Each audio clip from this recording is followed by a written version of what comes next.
All right, cool. Let's cross over, head all the way to Mauritius, where Benza is, one of the heads out at Vth season. Benza, how you doing, bro? Yeah, I'm good. Yeah, how you doing? All is good, man. Seppi's also here with me. Benza, how are you doing? I'm fine. I'm fine. Great, thank you. We're glad that you landed safely. Let's talk about this email and how it started and what's actually going on between you and Prince at Beam Group.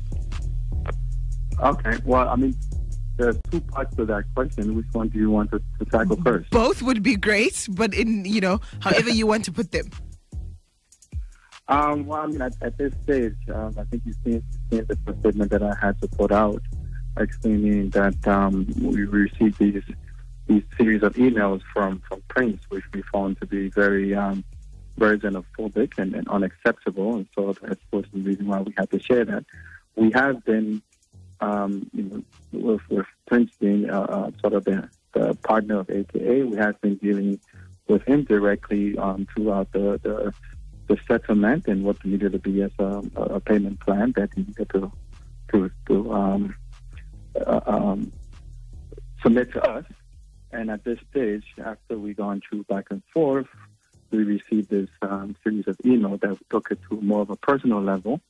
And so we felt like it was our moral rights, especially with myself, it was a moral rights to let to take it to the Human Rights Commission so that they can investigate investigate Prince, investigate the xenophobic quotes that he put in there. Now, just to give you perspective as you're listening right now as to what the email detailed. Now, in the course of these communications, an email was sent out on the 24th of October 2017, which Nyembe sent an email to Benza, and I'm reading this off the press release, quote, "And you're clever, you're just a criminal, that's all, left your country to come take advantage of our talented people, go home, you don't belong here." Close quotes. Now, and I know for a fact you guys have been having a conversation in a sense, and you just touched on this, on the fact that Beam Group needs to settle a payment for you guys for the money that AKA owes for its season. So what led to Prince supposedly using such language to you? Do you know? Well, I would probably say because their payment plan proposal wasn't acceptable to us. So we rejected that and came back to them and giving them a second option for them to review. And I feel that perhaps it could have been financial pressure, it could have been pressure within their group, or don't know what actually triggered it.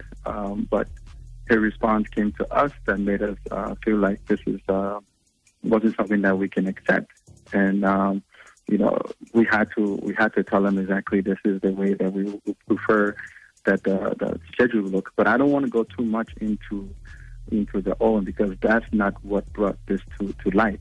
I think his email the quote that you just put up says everything that we need to know, which is the most important thing for us, is that we have someone who represents one of the key players in the music industry in Africa, harboring such feelings towards other Africans, and that's what we wanted to bring to light, and then take it to the Human Rights Commission so that they can look at it and give their judgment on it. Yeah, wrapping up this one. That's Ben, sorry, I'm going to disturb you on that one. I just want to find out if they did respond to any of the allegations or to the emails that you had sent back. Who has? Have they responded back? I'm talking about the Beam Group. I'm talking about Prince. Have they responded back? Well, yes.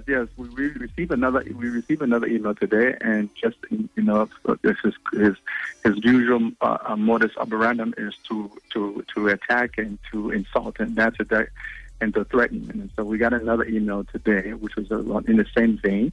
So once again, we're going to actually submit that also to the Human Rights Commission. So there has been a reply from Prince.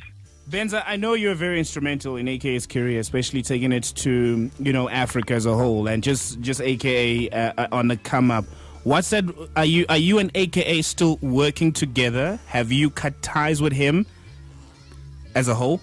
Well, I mean, Kiernan and I, we still, just because of our relationship over the years, we have times that we sit around and we have spoken.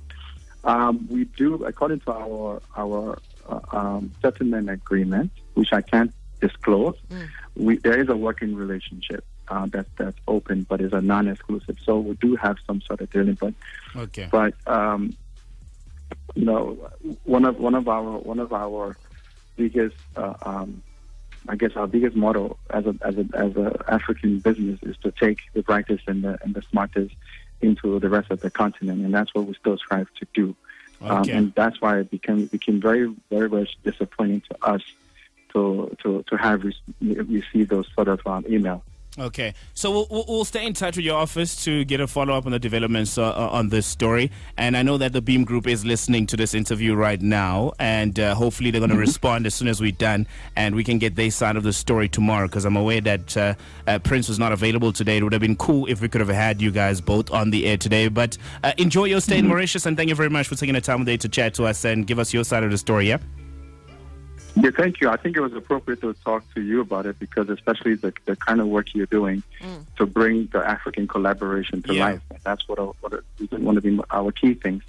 And it was just a bit shocking to receive such email after giving him a chance to actually say, you know, to correct it and let him know that it's xenophobic and unacceptable, but yet and still to get another email that's saying about the same thing. So, like I said, we just felt like it was a more right to bring that to our attention, to the other Africans who are living here. And I don't think everybody feels that way. And just before you came on, you did say that's the way that YFM and Sabby feels. And I really appreciate that you standing up for that. Let's get to the bottom of this and let's hear their side. But the email speaks for itself. And I think we're probably only going to get more threats. Nice one. I have to let you go, Benza, but thank you very much. We're going to get AKA's side of the story tomorrow from Beam Group as a whole. You know, AKA's name is in the forefront of what Beam Group is all about, so it does put us some sort of distaste to him, especially for someone who's in the forefront of African music. So xenophobia is something we can't stand for, and tomorrow hopefully we'll get Beam Group to give us their side of the story. Thank you once again to you for allowing us to drive you home. We out, Tips? We out until tomorrow. I didn't play this song just because about money, but all right.